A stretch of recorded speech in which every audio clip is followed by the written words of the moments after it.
tapat, matatag at maaasahan balitang tama at totoo lamang dito sa Pilipinas Network. Magandang araw sa ating mga kababayan sa Pilipinas at sa buong mundo. Huwag kalimutang pusuan ang video, sumubaybay at pindutin ang patingaw upang lagi kayong updated sa balita. Simulan na natin. Isang mapanganib at madugong gabi ang sumalanta sa bansang Sudan matapos ang isang serye ng pag-atake gamit ang mga drone.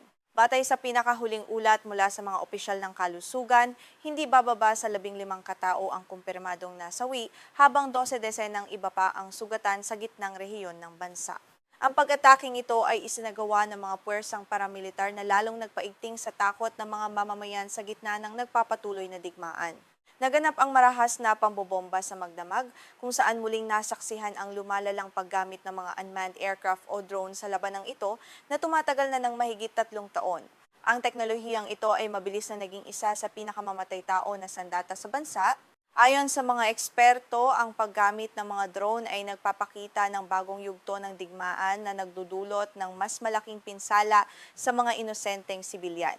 Partikular na tinarget ng mga pag-atake ang iba't ibang bahagi ng lungsod ng El Obeid, kabilang ang mga puok na malapit sa himpilan ng militar.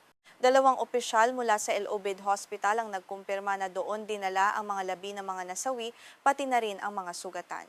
Sa kasalukuyan, patuloy ang pagsisikap ng mga doktor na maisalba ang buhay ng mga biktima sa kabila ng kakulangan sa mga kagamitang medikal sa ospital. Dahil sa matinding pangamba sa kanilang kaligtasan, nakiusap ang mga opisyal ng ospital na huwag banggitin ang kanilang mga pangalan dahil wala silang autorisasyon na magsalita sa media. Iniulat nila na mahigit 10 katao ang kasalukuyang nasa kritikal na kondisyon. Ang bawat oras ay mahalaga para sa mga biktima habang ang mga pasilidad ng kalusugan sa lungsod ay unti-unti nang bumabagsak dahil sa walang humpay na labanan. Isang partikular na nakapanlulumong insidente ang naganap ng tamaan ng drone ng Rapid Support Forces o RSF, ang isang libing sa sementeryo. Kinumpirma ni Dr. Mohamed El Sheikh, ang tagapagsalita ng Sudan Doctors Network, na 4 na katao ang agarang nasawi sa mismong sementeryo habang nagluluksa ang mga pamilya. Ang pag-ataking ito sa gitna ng pagdadalamhati ay nagpapakita ng kawalan ng respeto sa buhay ng tao. Bukod sa sementeryo, tinamaan din ng mga drone ang isang istasyon ng langis sa lungsod na nagdulot ng malaking sunog. Sinabi ni Dr. El Sheikh na sa kasalukuyan ay hindi pa nila ganap na makumpirma kung ang mga biktima ay pawang mga sibilyan, mga mandirigma o kombinasyon ng dalawa. Ang kawalan ng malinaw na impormasyon ay lalong nagpapahirap sa pagtatasa ng kabuuang pinsala na idinulot ng walang awang pambobomba. Isang kinatawan ng humanitarian group na Mercy Corps ang nagpahayag na ang mga pag-atake gamit ang drone ay mas lalong tumindi sa mga nakalipas na araw sa buong El Obeid. Ang mga pag-ataking ito ay tila sadyang nakatutok sa mga matataong lugar kung saan nagtitipon ang mga mamamayan. Ang saksi na nakiusap din na itago ang identidad dahil sa takot sa paghihiganti ay naglarawan ng matinding takot na nararanasan ng mga residente. Dahil sa banta ng mga lumilipad na drone, napilitang magsuspinde ng mga klase ang mga paaralan sa lungsod upang mapangalagaan ang kaligtasan ng mga mag-aaral. Ang mga lokal na palengke naman ay bahagyan na lamang nagbubukas dahil sa takot ng mga tindero at mamimili na maging target ng susunod na pagsabog. Ang buong ekonomiya at normal na pamumuhay sa El Obeid ay tuluyan ng naparalisa dahil sa walang katapusang banta ng karahasan. Nagbabala naman ng grupong Emergency Lawyers, isang lokal na samahan na nagmamasid sa sitwasyon na inaasahang tataas pa ang bilang ng mga nasawi. Ayon sa kanila, patuloy pa ring namataan ang mga drone na lumilipad sa kalangitan ng lungsod na nagpapahiwatig na hindi pa tapos ang panganib. Ang mga residente ay kasalukuyang nagtatago sa loob ng kanilang mga tahanan, nagdarasal na huwag tamaan ng mga kasunod na bomba. Iniulat din ng grupo na tinamaan ng mga bomba ang mga bahay na malapit sa headquarters ng 5th Infantry Division ng militar sa El Obeid. Bukod dito, isang truck na nagdadala ng mga supply ng pagkain patungo sa lungsod ang binomba rin na nagresulta sa agarang pagkamatay ng driver nito. Ang pagkasira ng mga supply ng pagkain ay lalong nagpapalala sa nararanasang krisis sa pagkain ng mga mamamayan sa nasabing lugar.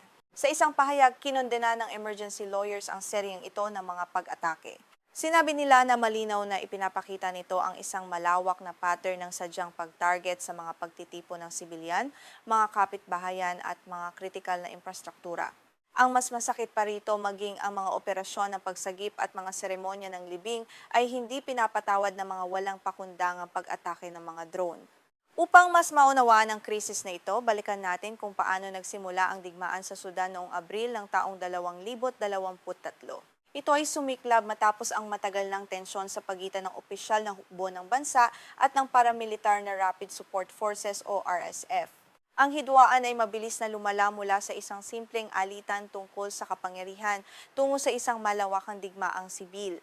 Sa nakalipas na higit 3 taon, ang digmaang ito ay nag-iwan na ng napakatinding pinsala sa bansa. Hindi bababa sa 59,000 katao na ang kumpirmadong napatay sa mga labanan. Bukod dito, tinatayang nasa 13 milyong mamamayan ang napilitang lumikas mula sa kanilang mga tahanan upang maghanap ng ligtas na masisilungan na nagdulot ng isa sa pinakamalaking krisis ng paglikas sa buong mundo ngayon.